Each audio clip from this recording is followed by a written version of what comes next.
I, 24 female, have been friends with April, 27 female, for close to 15 years now. We met at gymnastics as kids and formed a close bond, so it seemed natural that I would be a bridesmaid, just as we've always planned. Unfortunately, the wedding was delayed due to the global issue, and I received big news. When I was diagnosed with cancer, I was lucky we caught it early, so I had surgery followed by chemotherapy. April was supportive throughout all of this. She made appointments for dress shopping to fit around my schedule. When we picked the bridesmaids' dresses, April said she'd be paying for them and alterations. She said it was her way of thanking us for being there for her. We chose to buy mine a size up from what I wore because chemo could cause weight gain. Unfortunately, I've had to go through more rounds than first predicted. 3 weeks ago, we went to a fitting and my dress wouldn't close. I was embarrassed. I didn't want to leave the changing room, but April talked me into coming out as the other girls hadn't seen me try it on, and they were excited. I came out and explained the problem to April, apologized, and offered to pay her back for the dress and to pay for the alterations to make it fit. All that needed doing was for it to be let out. It had been taken in at my last fitting because I had more chemo. The seamstress said that it was easy to do and wouldn't damage the dress as we had bought a bigger size in the first place. I thought everything was fine until we went out for dinner with a few friends to celebrate getting closer to the wedding. When I ordered pasta, April gave me a strange look and then commented that it was no wonder I didn't fit into the dress and that I just couldn't say the weight gain was from the chemo.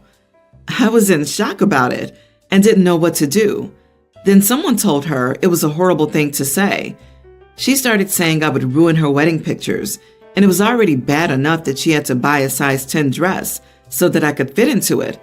And now her pictures would be ruined by a whale who can't stop stuffing their face. I didn't think it was fair, as I've been on a diet since my diagnosis to combat any weight gain from my treatment and lost it. I did raise my voice, and I told her that I couldn't believe anyone would be as cold and heartless to say that, considering how she's been here throughout this whole thing. I could only conclude that she's a narcissist who should be given an Oscar for her acting talents. I said not to worry about the pictures because I wouldn't be there at all, and that I'm glad she can't get a refund on the dress. Then told her fiancé he should just contact a divorce lawyer now to save time because it would be sad to be stuck with her. Then I left. I've been told that I was harsher than needed and shouldn't drop out this close to the wedding, but I don't see why I should have to be there after I was humiliated. Am I the idiot here? Edit. At the time, he didn't say anything. He seemed to be taken aback by what was going on, and after I said my piece, I left. I got a text from him the next day asking how I was doing and saying he was sorry, but he had no reason to apologize. He sent me a little gift basket with some of my favorite flower seeds and things like that. He also called one of my brothers, his best friend, and was supposed to be the best man, and said he understood when my brother said he wanted no part of the wedding. He's been very nice about it without pushing boundaries for me to talk. Not the idiot. Screw that. That's not something you say to someone regardless of cancer or chemo. That's messed up. You may have been her friend for 15 years, but she hasn't been yours. I would have said to the fiancé, good luck with the whole in sickness and in health thing. You see how she treats critically ill lifelong friends. Hope she does better for you. I'm out. Yeah, I read this and was immediately so angry. This is just evil. The bride can just go to the bad place. She probably felt really important when helping with the cancer treatments and such. That sounds like something a narcissist would get a lot of satisfaction from. What an appalling person she is. I'd be out of there and not look back. Have a gift-wrapped box of carrots and celery, along with divorce lawyer's business card sent as a wedding gift. While the bride's whale comment would be inappropriate, incredibly rude and demeaning, regardless of a person's size, it seems that the contact a divorce lawyer now comment is likely not something out of nowhere, if the bride is even capable of thinking a size 10 is anything like fat. Yeah, my brother gained 30 plus pounds during cancer, and no one mentioned his weight gain. Wonder why? Heads up, OP. April will try to get you back at the wedding party after people hear about her comments at dinner. Keep her blocked, or she'll lie about what happened.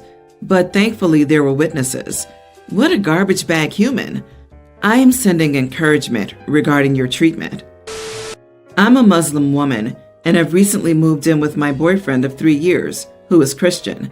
We would have moved in sooner, but the global issue delayed this. Faith has never been a controversy between us, with both of us happy to let the other worship as they please. His family is devoutly Christian, and they go to church together as a family every Sunday, and I'm happy they have this devotion that they share. We've discussed children, of course, and our decision is that they will attend both mosque and church until they're old enough to decide on what they wish to worship, if either. So, all things considered, it's a good arrangement that works out for us. The issue, however, is his family. Now that we're living together, my faith seems to finally be too much for them. They invited me to attend church with their family and are very much pushing for it, making me a little uncomfortable. Still, I assumed they meant well and were trying to include me in something their family does. So I told them I'd be happy to go with them if they came to the mosque with me, pointing out how our days of worship are different, so there'll be no conflict of timing also.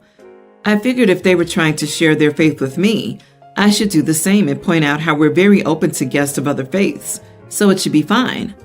They said no, stating that they can't go to another religion's place of worship, as the Bible states they cannot worship any false idols. This hurt me as it implies that my faith is fake compared to this, but also, they were clearly not understanding that I wasn't asking them to worship. I pointed this out, but they still refused. I told them it didn't feel right that I should be making all the concessions here. They were angry and upset, acting like I'd thrown their goodwill back in their faces, and pointed out how I needed to get used to going to church before I had children. I said that when I have children, we'd of course go to church as a family, but they should get used to going to the mosque too, as my children would be going. This led to another fight, this time with my boyfriend and his family, as they hadn't known our future children could be Muslim, and they didn't like it one bit. After they left, my boyfriend asked me if I'd just consider going to church to keep the peace, as it won't affect my faith at all. I was hurt and asked why I had to be the one to keep the peace in this case. I then asked why he hadn't told his parents our children would be given the option to become Muslim. He admitted he was trying to avoid a fight. I told him I'd only go to church if his family went to the mosque, and with an open mind at that, and he said that wouldn't happen, to which I said he had his answer. I do feel bad for putting my boyfriend in the middle of this, but my faith is important to me, and I don't like it being treated like it's a lesser thing. Am I perhaps in the wrong? Should I go to keep the peace even though they won't meet me halfway? Not the idiot. This wasn't goodwill. It was an attempt to control, thinly veiled under an evangelical guise. Watch Fiancé closely. How he handled this will likely be how he handles other conflicts. Example, when grandma tells your kid their mommy's going to the bad place, what's he going to do? This is not a religious problem, but a rocking the boat problem. The initial deal about religion sounds quite fair to both parents and future children, but it requires that both parents respect the deal and not fanatically. I'm sorry, but this relationship is doomed. Your boyfriend isn't going to stand up to his parents, and you're going to be cast as the villain. Best of luck. This is the only answer they need to hear. There will be a horrible tug-of-war between the two religions when kids are brought into the mix. Imagine the poor kids. I agree the relationship is doomed. Honey, this isn't going to work. He's been lying to you about how okay he is with this. He has no intention of honoring the agreement and will not be attending mosque with you. That's clear. You didn't put your boyfriend in the middle.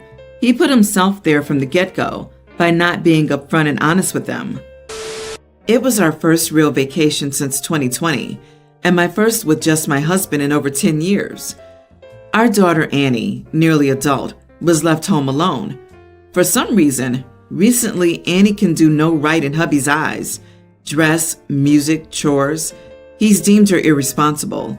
It is farthest from the truth. She has a summer job and makes good grades. She's in fact kind of a hermit for her age. Unknown to me, my husband set the water heater to refill only once a day while we're gone.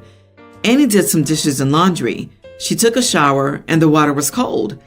She was upset and thought it was broke and called us panicking. My husband yelled at her for wasting our hot water and told her how irresponsible she was, enough to make her cry. I got madder than I ever have in this marriage and said most parents would love to have a daughter like Annie. We argued and screamed all night. So the next day, I left the resort and went to a little hotel down the street. My husband has been trying to call me, and I told Annie to block her father and ignore him. My husband is mad about the wasted money on this vacation, but I can't stand to even look at him over an argument over something so stupid and preventable. I feel like I am the idiot because this vacation has been rescheduled twice. It cost thousands of dollars, and I was the one who originally wanted to go. So I've wasted all that money and am now wasting more in a separate hotel. Your husband dislikes your daughter, so much so that he manipulated a situation so that he could have an excuse to bully her. This is profoundly toxic and obsessive behavior. You need to truly consider whether you are enabling this abuse by staying with him and giving him an avenue for the ongoing verbal abuse of your child. Not the idiot for your behavior here. Thanks for sticking up for an innocent kid. I don't think OP deserves that much credit. The poor girl sounds a bit traumatized. Hermit for her age? Panicking about an appliance, getting yelled at for doing laundry. I'm glad she put her foot down for this instance, but it sounds like this has been going on for years. Excuse me, what? Calling her daughter a hermit isn't any form of abuse. The father is verbally abusive, but OP hasn't done anything wrong. She said they argued all night and even left the hotel. She's defending her daughter. Have you considered that the abuse caused the hermit qualities? She's so scared of getting in trouble that she isolates herself. Let me get this straight, OP. Your husband is mad because the daughter who was home alone washed dishes, did laundry, and took a shower? I'd be thrilled if my kids took showers without being told. Laundry? Dishes? I'd probably assume my kids were abducted. That's nuts. Your husband sees your daughter as unworthy of even having hot water. Less than. Unfortunately, this can't be the only instance he's treated her awfully. It's time to protect your daughter and put your foot down. He sees nothing wrong with his behavior. Either he needs therapy, or you need to do more than leave him just for the vacation. I know this may seem like a dumb argument to ask about, but I'm genuinely curious if I'm the idiot about this. My girlfriend May, 22, and I, 22 male, have been dating for 2 years. I want to start off by saying that my girlfriend is very small and tends not to eat very big portions. I've rarely seen her complete a full meal by herself, maybe on 1 or 2 occasions out of the 2 years and thousands of meals we've had together. She isn't selfish with her food, but she doesn't like to share with me all the time, which I just kind of find rather annoying considering she doesn't finish all her food. For example, if we are out to eat, usually I'll reach my hands over and try to sample a bite while her food is hot and fresh because I want to taste. She'll sometimes smack my hands away and tell me to wait. Then an argument always ensues because she thinks I should give her the courtesy of at least trying to finish her meal before I touch it, which is annoying. After all, I know she won't finish it, and she knows I like my food scalding hot. I usually won't even eat it if it's room temperature. I'm asking if I'm the idiot here because this weekend we went to a fair in our town. She got a basket of 3 fried Oreos, and when she brought it over, I took one, and she got really upset, saying, "You know I wait for these all year round, and I wanted to eat all of them," which was probably a lie, but she seemed kind of upset for the rest of the night about it. I'm pretty sure I'm not the idiot, but I wanted to ask for objective opinions to settle this debate with her.